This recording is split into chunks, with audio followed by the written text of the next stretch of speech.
Bayangkan kehilangan segalanya. Rumahmu, keluargamu, kebebasanmu, bahkan namamu, direduksi menjadi sebuah nomor. Di tempat terburuk yang pernah dibangun manusia, seorang psikiater mengamati siapa yang bertahan dan siapa yang menyerah. Dan ia menemukan satu hal yang membuat orang tetap hidup. Pria itu adalah Viktor Frankl, dan bukunya adalah Man's Search for Meaning. Dalam 10 menit ke depan, kamu akan belajar pelajaran yang ia bawa keluar dari kamp konsentrasi, sebuah pelajaran tentang penderitaan, kebebasan, dan apa yang sungguh membuat hidup layak dijalani. Frankl adalah seorang psikiater Yahudi yang dipenjara di kamp konsentrasi Nazi semasa Perang Dunia Kedua. Ia kehilangan hampir seluruh keluarganya. Dikelilingi kengerian yang tak terbayangkan, ia tidak sekadar mencoba bertahan. Ia mengamati. Ia bertanya, kenapa sebagian tahanan terus bertahan, sementara yang lain, dengan kondisi yang sama, begitu saja menyerah? Jawabannya menjadi terkenal. Mereka yang punya alasan untuk hidup bisa menanggung hampir cara apapun.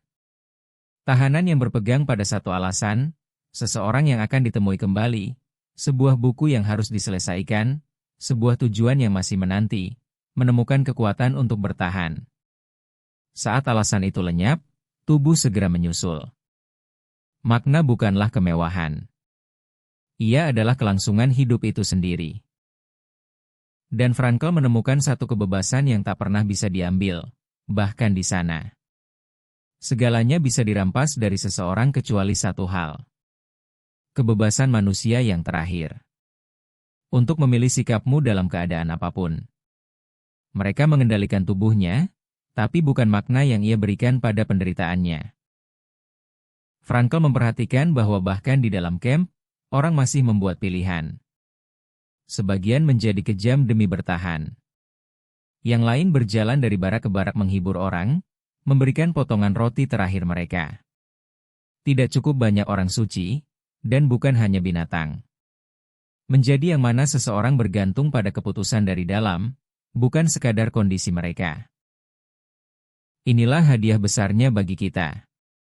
Antara apa yang terjadi padamu dan bagaimana kamu merespons, ada sebuah ruang. Di dalam ruang itu terletak kekuatanmu dan pertumbuhanmu. Kamu tidak selalu bisa mengendalikan peristiwa. Tapi kamu selalu bisa memilih responsmu. Ruang itulah tempat martabatmu hidup. Frankl mengajarkan bahwa kita bisa menemukan makna dengan 3 cara berbeda, bahkan saat hidup terasa sulit. Yang pertama adalah melalui karya, melalui menciptakan sesuatu atau melakukan perbuatan yang berarti. Saat kamu mencurahkan dirimu ke dalam tindakan yang bermakna, ke dalam sebuah proyek, sebuah kerajinan, sebuah sumbangsih, hidupmu memperoleh rasa tujuan yang menarikmu maju melewati kesulitan. Yang kedua adalah melalui cinta, melalui peduli secara mendalam pada orang lain. Bahkan di dalam kamp, Frankl bertahan dari sebuah perjalanan brutal dengan membayangkan wajah istrinya, dan merasakan cinta yang begitu kuat hingga memberinya kedamaian.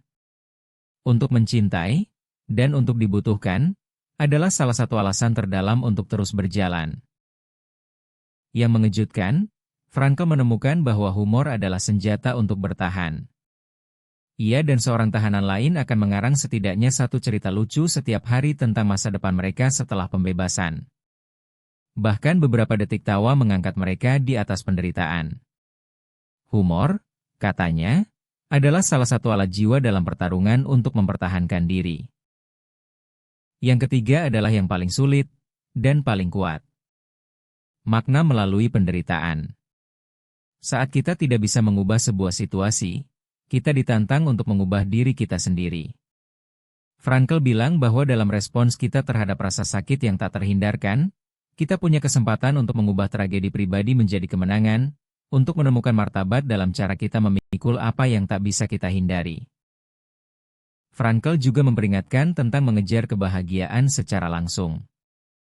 Kebahagiaan, katanya, tidak bisa dikejar. Ia harus mengikuti dengan sendirinya. Ia adalah efek samping dari mengabdikan dirimu pada sesuatu yang lebih besar dari dirimu. Bidik langsung pada kebahagiaan dan ia akan lari. bidik makna, dan kebahagiaan diam-diam mengikuti. Ia melihat sebuah penyakit menyebar di dunia modern yang nyaman. Ia menyebutnya kekosongan eksistensial, kehampaan dan kebosanan yang dalam saat hidup tak punya tujuan. Kekayaan dan kenyamanan tidak bisa mengisinya. Hanya makna yang bisa. Banyak yang merasa tersesat bukan karena kekurangan kesenangan. Mereka kekurangan sebuah alasan.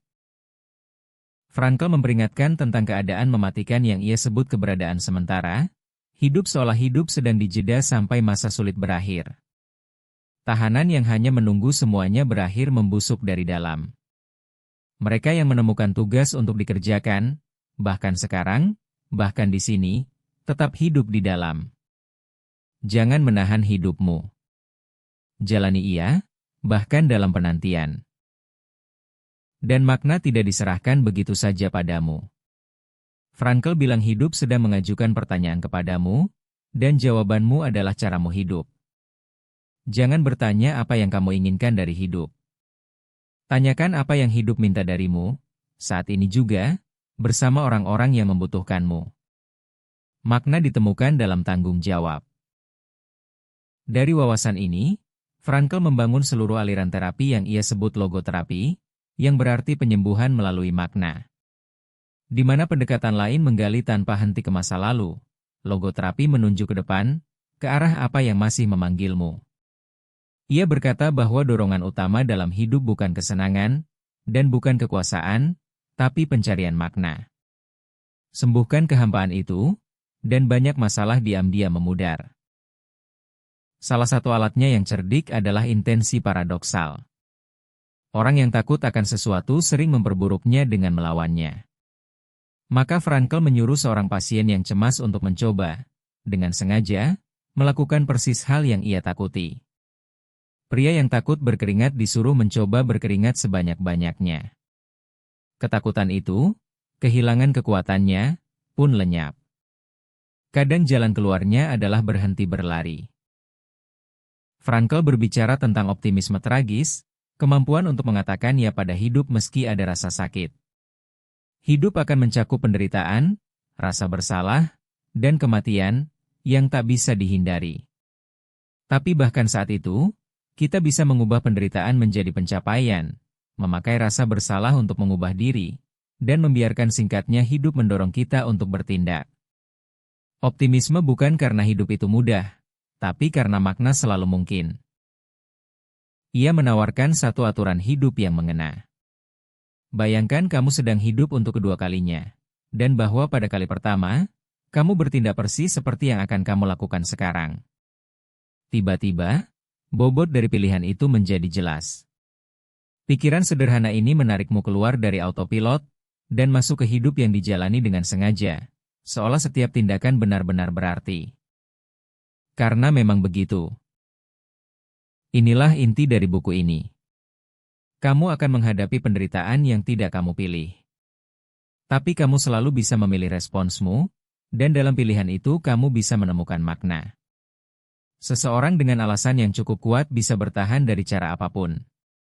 Temukan alasanmu, dan kamu menjadi nyaris tak terpatahkan. Inilah satu langkah untukmu hari ini. Tanyakan pada dirimu pertanyaan yang akan Frankl ajukan. Apa yang hidup minta dariku saat ini? Siapa yang membutuhkanku? Apa yang menjadi bagianku untuk dikerjakan? Jawablah dengan caramu hidup hari ini. Dan sadari apa yang terjadi. Kamu menghabiskan 10 menit online, dan kamu pergi membawa alasan untuk terus berjalan, bukan perasaan hampa. Itulah tujuan channel ini.